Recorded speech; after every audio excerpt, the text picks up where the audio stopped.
एक बूढ़े भिखारी की अनोखी कहानी।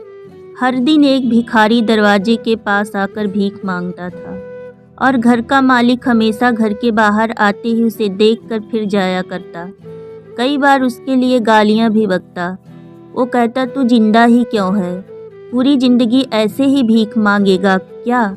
धरती का बोझ क्यों बना बैठा है? और कभी कभी उस भिखारी को गुस्से में वह धक्का भी मार दिया करता। इतना कुछ हो जाने के बावजूद भिखारी के मुंह से सिर्फ यही निकलता कि भगवान तुम्हारे पापों को माफ़ करे।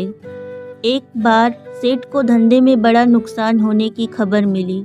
सेठ बहुत परेशान था कि तभी उसके दरवाजे पर वही भिखारी आया। गुस्से में अपना आपा खोते हुए सेठ ने भिखारी को पत्थर दे मारा। पत्थर लगने के कारण भिखारी का सर फूट गया और उसके सर से खून बहने लगा।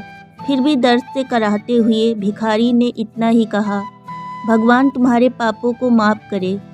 भिखारी वहाँ से चला गया। सेठ सोच में पड़ गए। भिखारी को पत्थर मारा, फिर भी उसने सिर्फ प्रार्थना की। सेठ का गुस्सा शांत हुआ, सेठ का मन शांत हुआ। भिखारी का रहस्य जानने के लिए सेठ ने भिखारी का पीछा करना शुरू कर दिया। भिखारी जहाँ जहाँ जाता, सेठ उसके पीछे पीछे जाता। सेठ ने देखा कि कोई उसको खाना देता, कोई उसको मारता, कोई अपमानित करता तो कोई गाली देता। लोग भिखारी के साथ चाहे जैसा व्यवहार करते, लेकिन भिखारी सबके लिए एक ही प्रार्थना करता, भगवान तुम्हारे पाप माफ़ करे। अब रात होने को आई थी। भिखारी अपने घर जाने के लिए लौटा। वो अपने घर पहुंच गया, लेकिन सेठ अब भी उसका पीछा कर ही रहा था। एक पुरानी टूटी हुई खटिया पर एक बूढ़ी औरत लेटी हुई थी। काफ़ी कमज़ोर और बीमार लग रही थी। वह भिखारी की पत्नी थी। अपने पति को वापस आता देख वह खाट से उठ खड़ी हुई।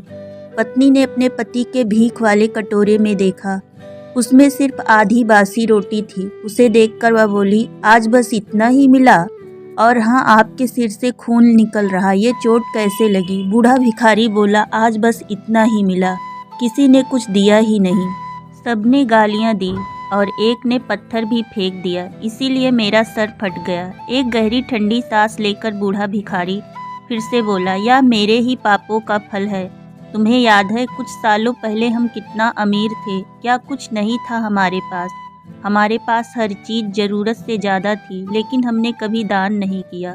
और उससे भी बुरा हमने अंधे भिखारी के साथ किया जो हमारे द्वार पर भीख मांगने आया करता था। बूढ़ी पत्नी की आंखों में आंसू आ गए। वह बोली, हाँ, हम उस बेचारे अंधे के साथ बहुत बुरा करते थे, उसका अपमान करते थे, उसे खाने के लिए रोटी की जगह कागज़ दिया करते, उसका मजाक उड़ाया करते और कभी कभी मारा भी करते। मैंने कभी उसको रास्ता नहीं दिखाए। एक बार मैंने उसके मुंह पर मिट्टी भी फेंकी थी और वह हमेशा दुखी होकर यही कहता कि भगवान तुम्हें तुम्हारे किए की सज़ा देगा, भगवान तुम्हारे पापों की सज़ा ज़रूर देगा। उसका श्राप सच हुआ और हम इस दुख भरी ज़िंदगी में आ गए। भिखारी बोला, हाँ, उसका श्राप सच हुआ, इसीलिए मैं किसी को बद्दुआ नहीं देता। चाहे कोई मेरे साथ कैसा भी बर्ताव करे, मैं हमेशा उसके लिए प्रार्थना करता हूँ। मैं नहीं चाहता कि कोई भी हमारे जैसी ज़िंदगी का अनुभव करे, किसी को भी हमारे जैसे दुखों का सामना करना पड़े। वो नहीं जानते कि वह कितना बड़ा पाप कर रहे हैं, इसलिए अनजाने में हुए पाप की ऐसी सज़ा किसी को भी ना मिले, मैं नहीं चाहता। सेठ वहीं पर छुपकर यह सारी बातें सुन रहा था। अब उसे सब कुछ समझ में आ गया था। भिखारी और उसकी पत्नी ने वह आधी रोटी मिल बांट कर खाए और भगवान को धन्यवाद बोलकर सो गए। अगले दिन वह भिखारी फिर से भीख मांगने गया।